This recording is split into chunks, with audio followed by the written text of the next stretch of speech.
My cousin asked me to invest $10,000 in his food truck. He said it would be a family legacy. 3 months later, I drove by the lot and saw a completely different truck with his new business partner's face on it. When I asked what happened, he said, "You gave the money. You didn't ask for equity." I checked the paperwork. He was technically right. But then his ex sent me screenshots of him bragging in group chats. "Watch me scam this doormat." I didn't just get revenge. I got the truck. I never thought I'd be the kind of guy who got scammed by his own family. But here I am. My name's Kyle. I'm 38, live in Dayton, Ohio, and until all this happened, I thought I was a pretty smart guy. I work a steady job at a small insurance agency. Nothing fancy, but it pays the bills. I've always been the type of person who tries to help out family. Probably because growing up, my family wasn't exactly the richest or the most stable. I guess I just always wanted to be the guy people could count on. Derek, my cousin, grew up like my brother. We were close, way closer than most cousins. Summers were spent running around our grandma's backyard, sharing one old beat-up bike, getting into trouble together. Derek was the funny one, the dreamer. I was the quiet one, the one who cleaned up our messes. He's always been a talker. Always had these big ideas. Music career, clothing line, real estate flipping. You name it, he tried it. Never lasted more than a few months. But he had a way of making you believe, just for a second, that he was about to change his whole life. One night, he called me up. Said he had a plan that was different. Said he wanted to start a food truck. Something simple. Classic American comfort food with a local twist. He called it Dayton's Finest Eats. Said it would be a family legacy, something we could pass down. He said he just needed a little help to get started. He sounded desperate but hopeful. Told me he needed $10,000 for the truck itself. That he'd handle everything else. The permits, the food, the branding. He promised he'd pay me back within a year, maybe even let me have a share once it took off. When he said family legacy, it hit me in a soft spot. I thought about all the times we said we'd make something of ourselves when we were just dumb kids. I thought maybe this was finally it. He even had a lawyer draw up paperwork. It looked official. I read it over, sort of. I'm not a lawyer. I figured if it was drafted by someone professional, it must be fine.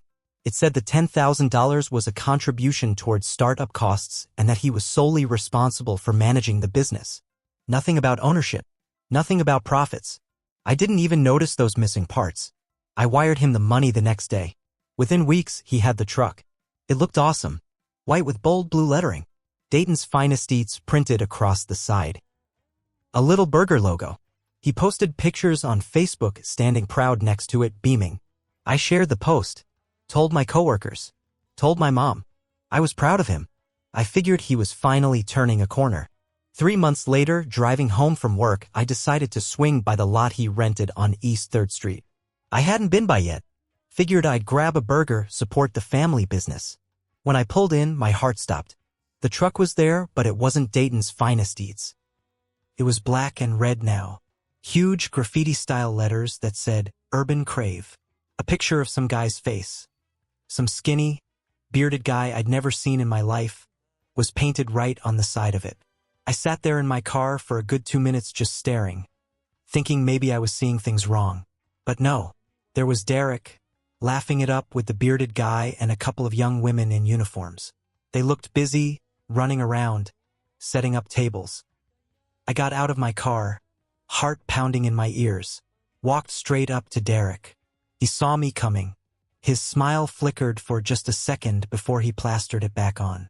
"Hey, Kyle," he said, way too loud. I didn't even say hi.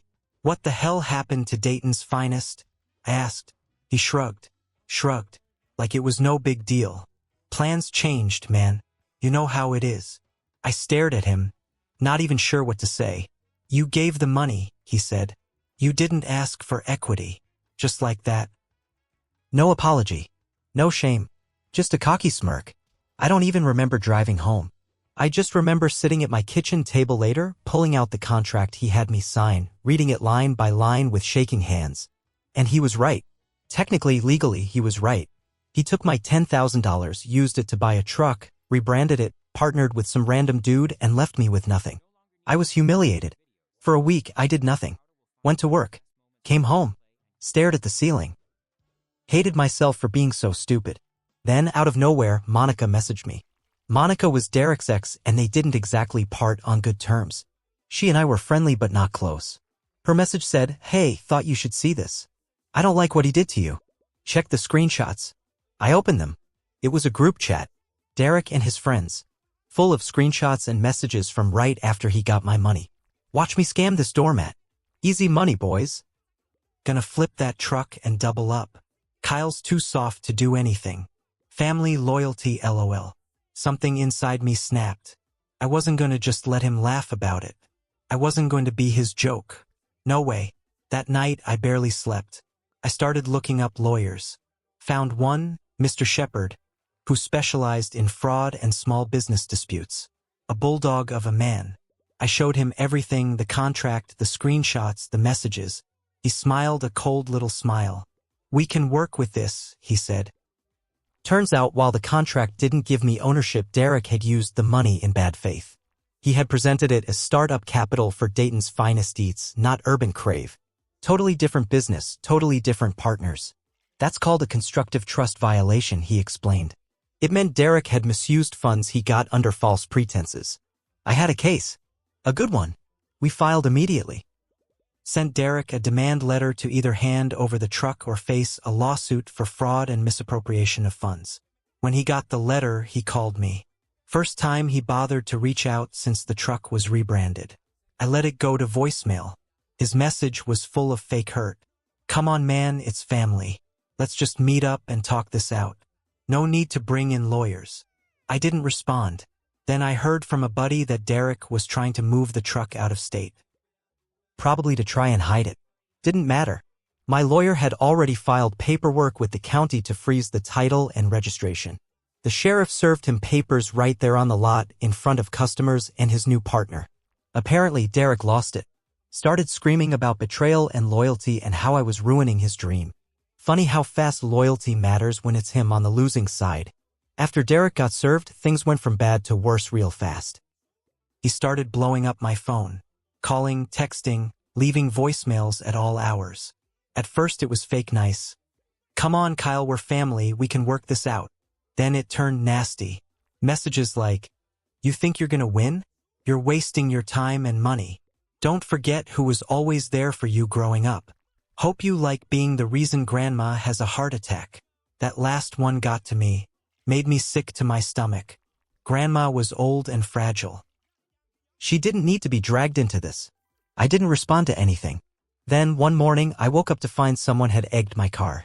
Smeared ketchup all over the windshield. I didn't see who did it, but I didn't have to guess. It wasn't just me Derek started targeting either. He started whispering in the family, telling everyone that I was suing him over nothing, destroying our family over a misunderstanding, turning my back on blood. At Sunday dinners, people wouldn't look me in the eye. Aunt Janelle straight up called me selfish. My own mom asked if there was a way to settle it quietly. Could have folded. Part of me wanted to, just to make it stop. But every time I thought about backing down, I remembered those screenshots. "Watch me scam this doormat." Nah, no way. He picked the wrong cousin this time. The court date came faster than I expected. Derek showed up looking like he just rolled out of bed. Same flashy sneakers he always wore, hoodie pulled over his head. His new partner wasn't there. Yes, he didn't want any part of it. My lawyer tore Derek apart. He laid it all out, the original business plan, the name change, the partner, the rebrand, the group chat messages showing Derek laughing about scamming me. Derek tried to lie, said the truck was always meant to be flexible. Said the screenshots were taken out of context. The judge wasn't buying it. Not for a second. In the middle of it, Derek stood up, pointed right at me and yelled, "You were always jealous of me, Kyle. You always hated seeing me win." It was so pathetic it didn't even make me mad. It just made me sad for how far he had fallen. The judge ordered that the food truck be turned over to me immediately. He also ruled that Derek had to pay my legal fees. It was over, or so I thought. 2 nights later, I got a knock at my door around 11 p.m. I opened it to find Monica standing there. Derek's ex. She looked nervous, kept glancing over her shoulder.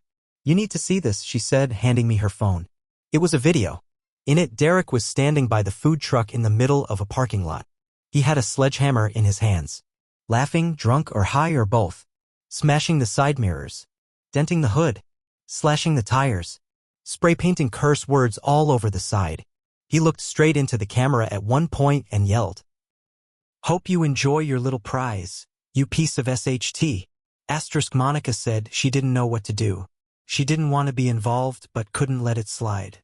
I thanked her and called my lawyer right away. By the next morning, we had filed charges for vandalism and destruction of property. Meanwhile, the truck was impounded. I went down to the lot where they were holding it. It was worse than I expected. Every window shattered. Deep scratches gouged into the paint. The tires shredded. Inside, it smelled like someone had poured beer and rotten meat everywhere. It was bad. Real bad. The insurance company said it was considered a total loss. But Derek wasn't smart enough to realize one thing. Because of the court order, at the time he damaged it, he no longer owned it. It was my property, which meant I could file an insurance claim on it, and he would be responsible for the full payout. The police arrested him 2 weeks later. I heard he spent a few nights in jail before he could scrape up enough for bail. Word got around the family pretty quick after that.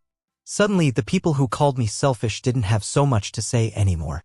Funny how that works. After Derek got arrested, I thought that was the end of it. I was wrong.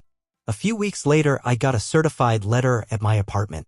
It was from Derek's new business partner, the bearded guy from the Urban Crave truck. His name was Travis. Inside was a lawsuit notice. He was suing me, claimed I had intentionally sabotaged the business by forcing the seizure of the food truck and ruining their brand. He was asking for $50,000 in damages. I just stared at the letter for a long time. Couldn't even feel angry yet. I was too tired. I called my lawyer, Mr. Shepard. He practically laughed when he read it. "This Travis idiot doesn't have a leg to stand on," he said. He partnered with Derek illegally.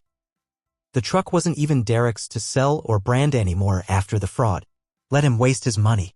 Still, it meant another headache. Another court date. More legal bills. And Derek wasn't done stirring the pot either. While he waited for his vandalism case to move forward, he started posting all over Facebook, tagging family, mutual friends, anyone who would listen. Stuff like, "Kyle's trying to bankrupt me over a misunderstanding."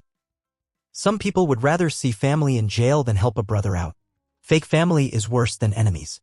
It worked on some people. A few distant cousins started messaging me, calling me a traitor, a rat, saying I should have just forgiven him. Even my own mother, who had finally started to see my side, got confused again. "You sure there's no way you can just drop it?" she asked one night on the phone, voice small. I wanted to scream. "But I just said, Mom, he's suing me now." "I didn't start this. He did." There was a long silence. Then she said, "I know. I just hate seeing family fight like this. So did I." But it was too late to back down. Then Monica dropped another bomb.